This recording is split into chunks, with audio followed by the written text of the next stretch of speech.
Hi, this is Bill Cecil, and welcome to episode number 26 of my podcast series, Best Year Ever or Bust. The podcast series designed to help make every year as a teacher your best year ever by helping you help your students make it their best year ever despite any and all challenges you may face throughout the school year. Best year ever or bust, baby. That's the mindset we've been working on, and I hope that you're maintaining throughout the entire school year, and I hope this podcast series will help you do just that. So thank you for taking time to listen, but more importantly, I also want to thank you for being the hero you've been called to be. And I want to give a special, huge thanks again to all of you teachers and educators out there that are taking time to share this with other heroes like yourself, striving to make a difference in their classrooms every single day. So to help get us started on today's episode, you may recall that at the end of episode number 25, I shared a quick preview of what you can expect to hear me talk about the next few episodes of this podcast series. I told you that I wanted to share with you the second part of my year-long game plan to help my students create their best year ever so I could create my best year ever. I want to make sure you understand what the two parts of my game plan are. The first part of my winning game plan takes place, I consider, the first 2 days of school and up to the first 30 days. So the first part of I'm talking about part one of my winning game plan, is that on the first 2 days of school, I'm trying to get my kids, it's like a blast off. If this was a rocket going into outer space, right? I told you I was a big fan of NASA and I loved the space program. So they would always talk about the blast off was obviously the beginning of the space mission. And so the first 2 days was the beginning of our year-long journey together, right? Our space mission, so to speak. And so I was trying to get them into a place where I blast them out of a place of maybe past years of negativity or feeling like they weren't good at school or they could, they don't like school, whatever it was, things that it was holding me back when I was a kid. I wanted to do something to actually not just blast them up, but all of us together blast us off to know this was going to be something really unique. And that's why I would come in the first day of school and offer them a chance to have their best day ever, and then talk about how we can transition that into make it your best year ever and get them excited. And then they'd raise their hand and say, I'm interested. And I'd say, but there's a catch, right? I'd introduce the catch. And that's they had to do 3 words throughout the year to make it happen. I would do the rest. I promise them. I guaranteed them I would do the rest if they would do the 3 words and work on them and try to master them throughout the school year. And it was attendance, attitude, and effort. They had to do all 3 of those 3 words. And then I would spend a good part, that was the first 2 days, and I'd try to get their commitment. The next day I had a coin I'd give them with the 3 words on the back and the front. It had our goal, our shared vision, our mission, best year ever, right? And then it had the lit light bulb for Thomas Edison, you make it happen, meaning you have the power to make it happen by doing the 3 words on the back, attendance, attitude, and effort. That was their commitment to me to get a coin. If they said, I'm going to commit to those 3 words, Mr. Cecil, look me in the eye and say, I'm going to commit, I'd give them a coin and say, I bet you are. So good luck. Here we go. And I expect you to fulfill that commitment because it was like a contract. I let their parents know in the first 2 days that I was going to help them have their best year ever. You talk about pressure, but now I had to live up to it. So it was me saying, I'm committed to this flight. Once this thing leaves the launch pad, I can't go back until it's over. So I got to commit to it. So it was my way of committing by telling the parents in that parent brochure I would send home the first couple of days to let them know that I promised their kids they were going to have their best year ever. And the kids going home and talking about it also would make that happen. And then I would now move into the second phase of part one of my winning game plan, and that was the setting the table for success, right? Seeing yourself as a leader with a team to lead, go in and create a shared vision or mission, which takes about 30 days for that to really become a shared vision, right? That you're all working together going in the same direction, which was obviously to make it the best year ever. And so 30 days to really get that in their heads. Pavlov's dogs, right? Get it in their minds that that's where we're going.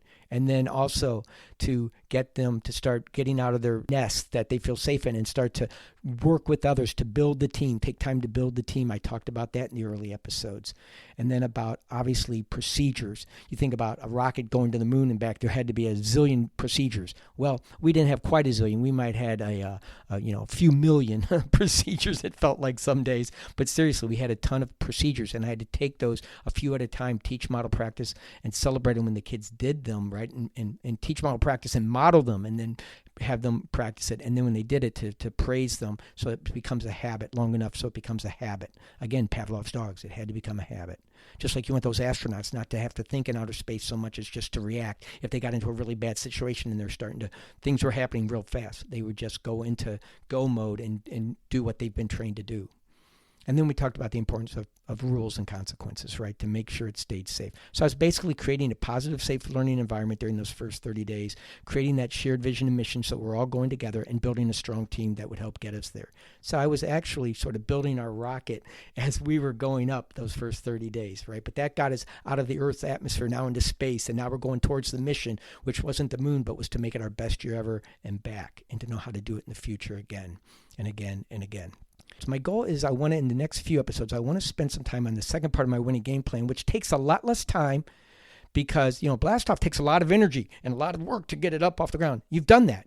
Now you're just watering. It's like the garden analogy now. I can move into that. It's like you've planted these seeds, and now what you're doing is you're taking time every day to fertilize if it needs it, or maybe a little water, getting it some sunshine, whatever it takes, right? But that's far less effort that you had to put in at the beginning of the year. Now you can focus more on the lessons you're doing, but you still got to maintain this. So you got to do a little bit of this work on the side, but that's what this winning game plan is all about.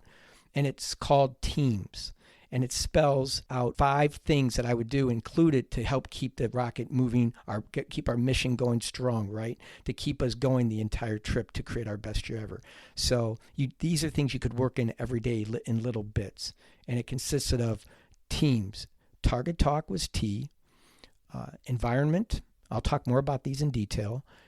A was all involved. M was model management or management. And S is service. And by focusing on those 5 words throughout the year, that's the second part of the winning game plan. You can't just have this beautiful big kickoff in the first few days or even a first month and then let it totally go. That rocket would not make it. You still got to fly the ship all the way up to the moon and back, right? And have a safe splashdown as well. There's no time to quit in any one. You got to be 100% committed, basically, is what I'm saying to you, the entire mission, just like you do in the classroom for the whole year. But the teams is what's going to help you keep it going. So today, what I want to do is I want to talk about target talk. Target talk is basically talking about things you want your students to think about, right?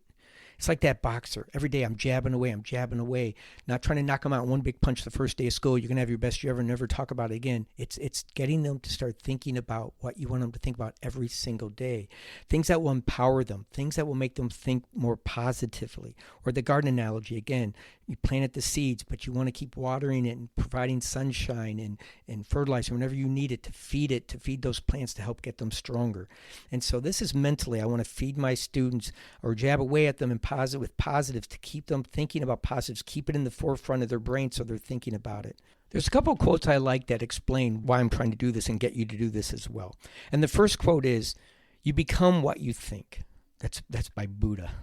And it's pretty deep, but I kind of added on to it a little bit so it makes more sense, hopefully, to my students. You become what you think about yourself most often. So you become what you think about yourself most often. So you become what you think you are, right? And for example, when I was a kid and I said, I can't, then I'm not even trying. In my brain, I've given up. I'm living proof of what I've been saying to myself over and over and over again. So I want them to say, I can. I have the power. I can make this. I'm trying to empower them to believe in themselves so I can do the other things with them to help them get there and start to believe in themselves. And the second quote I like is, "The way you choose to see the world creates the world you see." Again, I want them to see positives. I want them to see this is a year's opportunity of hope, of getting to change things, of making this a year never to forget, and learn how to do it every year based on what you're going to learn this year. So again, I'm trying to get them to buy in. So I target talk those quotes and things like that.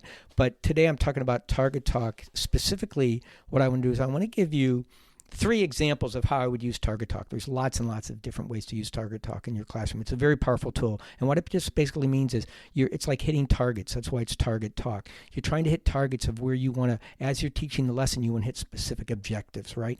Well, as I'm working to hit those objectives, I'm also target talking my kids certain specific objectives I want them to be thinking about to get them to be stronger mentally and to believe in themselves, right? And so I'm going to give you 3 examples of how I use target talk to do that without taking time away from the lessons. It actually adds to those lessons, I think you'll see in some of these examples. So the first example, I call this example 1 or strategy number 1. One of my goals each day in my classroom, especially early on in the school year, is I want to mention and make connections to our 3 words: attendance, attitude, and effort, as much as I can, especially the first 30 days. But I do this throughout the year, but I really pound away the first 30 days. Why? Because this might be a new concept to them. How important attendance is, how important attitude is, to believe in in yourself and to come and looking for positive things to happen and effort, to give your effort, to keep perseverance, to keep giving effort or extra effort until you get to where you want to go. Because these truly will help your students create their best year ever. And so I would try to find ways to do that. So instead of me just sitting there trying to lecture to them all day about the importance of working and mastering on these 3 words each day and trying to drill it into them, how important it is, and to do it, they're going to lose interest in that because now it sounds like something you're forcing on them or you're beating them up with. Like a bat, you're beating them down instead of, building a ladder and building them up, right? So one way I did this was, and I did this throughout the entire school year, not just for these 3 words, but for a lot of different topics like social skills, team building skills, and all this, or just great examples of how to live your life. I'd find books that were aimed for, upper L kids, but you could do that for any level. And these books were inspiring books that told stories. Kids love stories. Adults love stories. Movies. We go to movies because they suck us into a story and they tell a story. And we get something hopefully positive out of the story that we can take with us and use. So one way I did this was every day I read to you with my kids in the afternoon. And it was a great way to start the afternoon because it quieted them down coming in from lunch and gave them a chance to settle and for me to model what good reading sounds like, especially oral reading, right? To put voices into it and to read with expression and to make these characters come to life off the pages. And I do that, and I would tell them I do that even when I'm reading to myself, and they would start to do it too. They would tell me as we did more and more I read to you, I would see them starting to model it in their out loud reading when we were doing reading class, but also they would tell me, Mr. Cecil, I like reading now because I like to make the voices in my head, fit the characters, and it makes it more fun. I'm like, absolutely.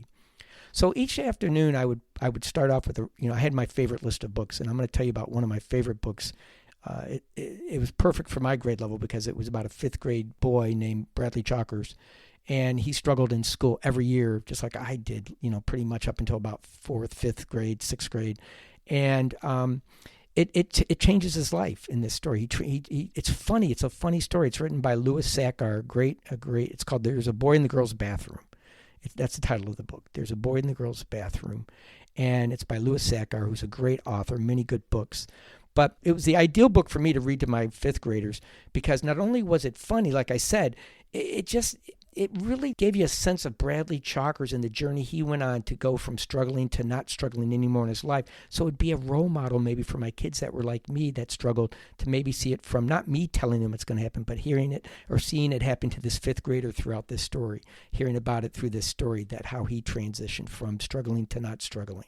And so early on in the book, there are plenty of opportunities for me to ask my students to stop in the middle of something and go, hey guys, real quickly, which of the 3 words was Bradley struggling with to master right now that caused this problem in his life or that caused this bad situation to occur? What word on the back of your coin of the 3 words, attendance, attitude, effort, what was missing? What was he not doing? And instead of me telling them, they would love to tell me, right, to give me some specific examples from the story where he made a bad choice and say, Mr. Cecil, he didn't do this, and if he had used this word, if he had gone in and been more positive, if he'd given more effort, if he'd shown up, he would have been more successful, but he didn't do that, right? And slowly but surely in this story, he starts to make better choices. And then I would stop my kids again often and say, okay, so what is he doing differently now? What of the 3 words? Let's just start with the 3 words on the back of your coin. Which ones is he starting to really, in this situation, was he using? Mr. Cecil, he's doing this more often. It really changed his life because what's happening is that they're really getting into these mini discussions. Instead of being me lecturing them, now it's, and they think I'm just reading for fun. They're actually learning things about themselves and about how they can apply this to their lives and make a difference. So these mini discussions that they were leading more than I was leading at, once we got going, they would stop me sometimes and raise their hand and say, Mr. Cecil, I just thought of something, and you just read something, and it applies to one of our words. Can I tell you about it? I'm like, yeah, let's hear about it. Boom, boom, and then kids would piggyback off that. It was exciting. I mean, I kid you not. It's no wonder. This was hands down my favorite part of every school day in my classroom, reading books like this and have my kids respond. And I could use the different books for different parts throughout the year to talk about other things like social skills I wanted to hit on, or, not giving up, perseverance, things like that. I could pick out specific success skills we were talking about or social skills we were talking about and have them apply to the books I was reading. And you can do it for most any book or any movie you watch with your kids. They're there. So take advantage of that, okay? Again, this often led to great discussions, and I want to tell you, I also used it in social studies. because when we were reading social studies, what it did was these were now real life people. And as we were reading about real life people or groups of people that were facing incredible odds or challenges before them, we could stop and talk about before we even knew how it was going to turn out, to ask them, were they making good decisions or bad decisions? What words were they using or should they be using? And then we could talk about, afterwards, after whatever happened, to say, did we think that it worked for them or it didn't work for them, or what could they have done better, or what did they do really well that you got to remember for future situations? So it really took social studies to a whole new level, because now it made this, and I would always tell them, the word history has the word story in it. So it's not just dates and names, it's stories. We're learning stories more than dates and names. And if you can really catch into the stories, you'll really learn a lot about people and groups of people and how they've dealt with struggles and hard times in the past. So that was another thing that I would do.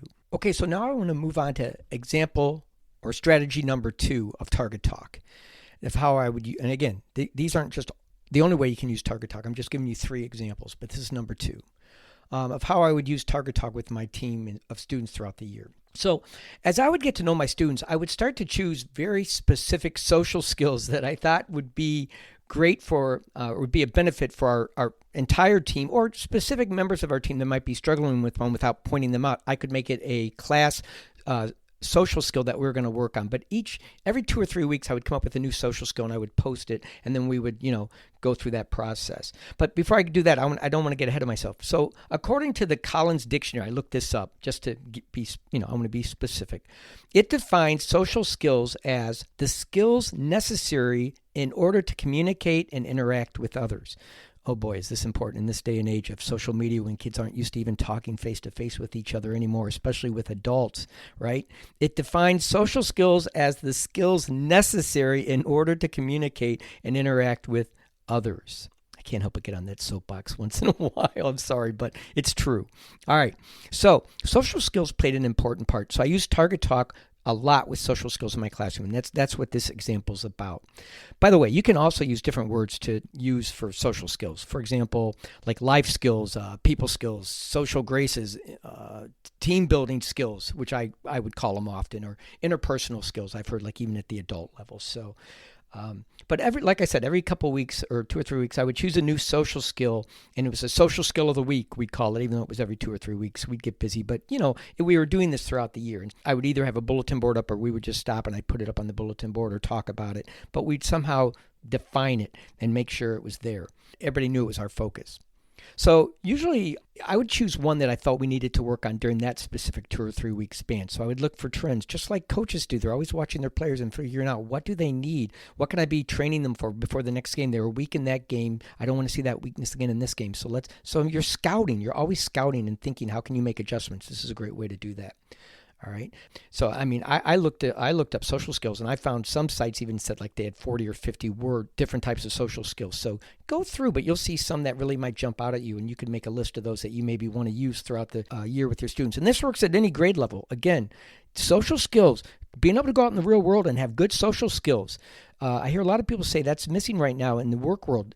They call it soft skills, where people come in and they know how to interact with others, or work well with others, or look people in the eye, like I said, or shake hands with people, or say please and thank you. So social skills are missing supposedly out there in the real world right now. So this would be a great way to take that on and fix that as well.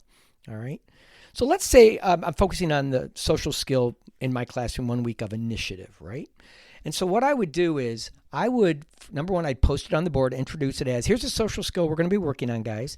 And I think it's a really important skill, and I explain why. I would define it and explain why I thought that was important. And then I might give them an example of what it might look like or sound like, right?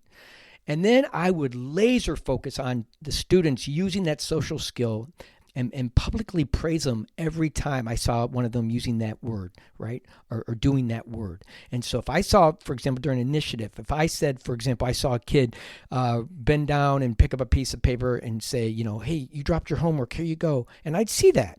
At the end of the day, kids are rushing. And I saw that once. I remember, I'm like, Susie, Guys, I got to stop you. Everybody freeze. Susie, I got to commend you right now. I got to praise you to everyone in this room. You are a great teammate. Why? Because I just saw you in your rush to get out of here. You stopped. You picked up a piece of paper. You gave it to Jimmy.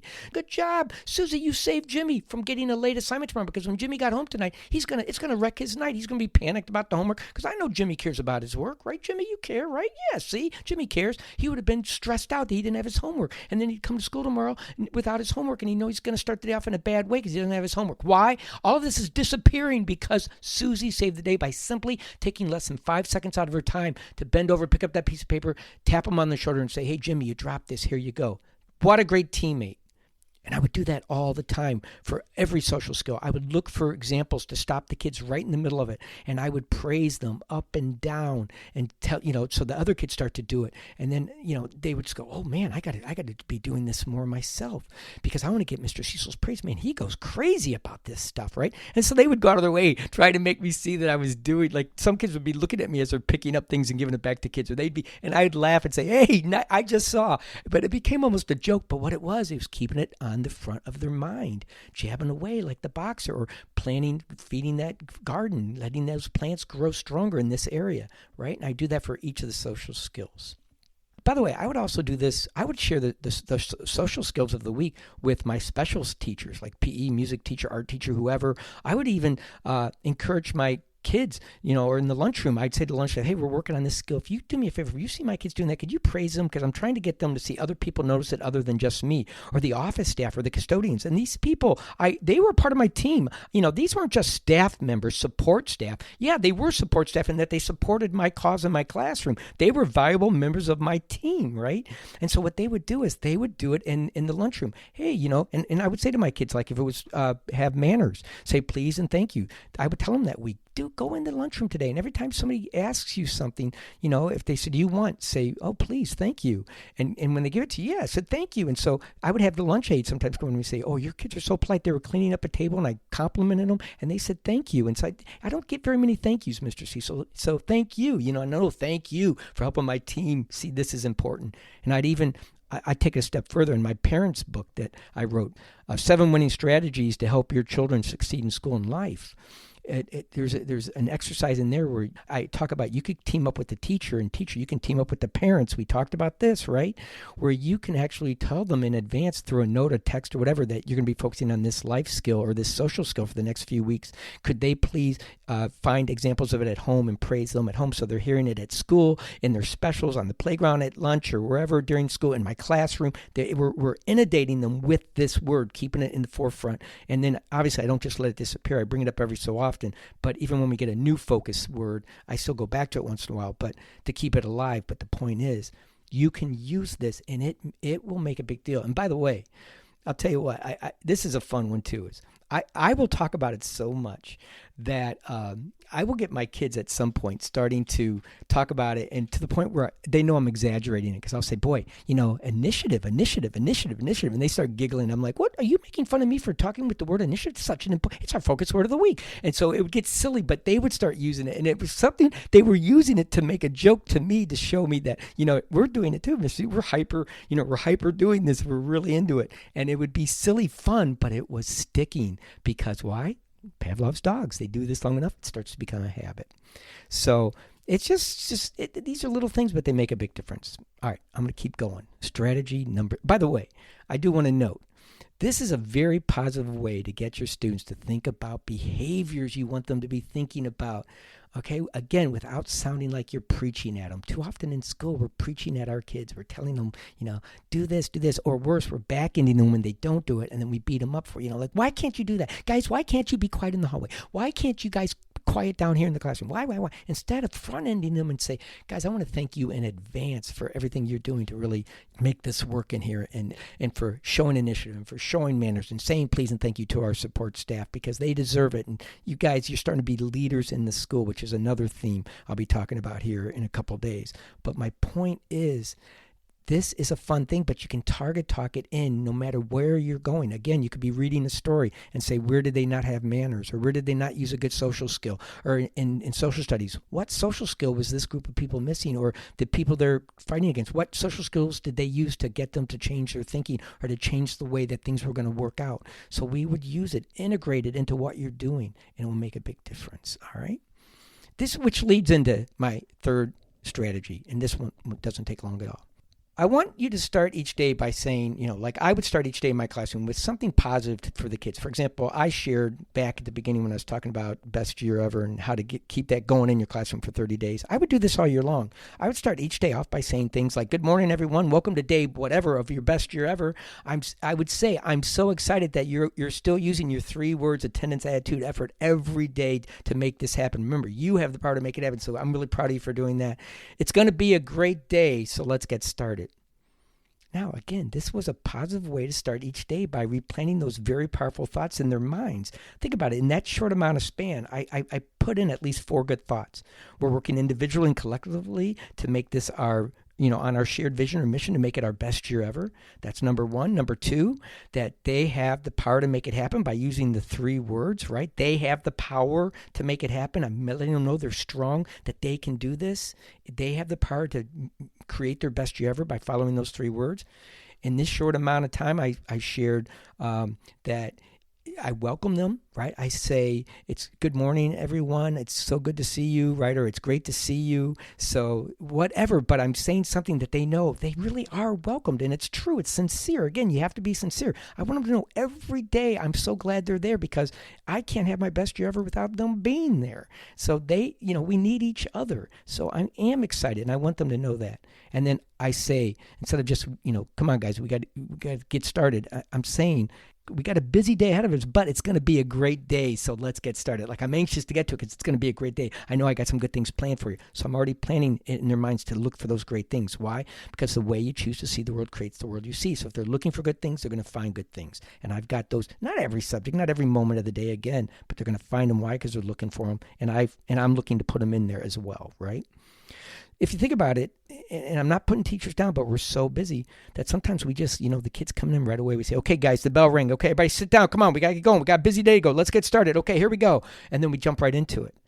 There's no mention about a grand shared vision in those kind of statements. There's no mention of how glad you are to see them. There's no mention of that they have the power to make this, again, a day that's going to be working towards their best year ever, by using those 3 words, right? And you're saying it's going to be busy, but you're saying it again without saying it's going to be a great day. It almost sounds like, oh boy, it's going to be a busy day. That means we're going to have a lot of work to do today.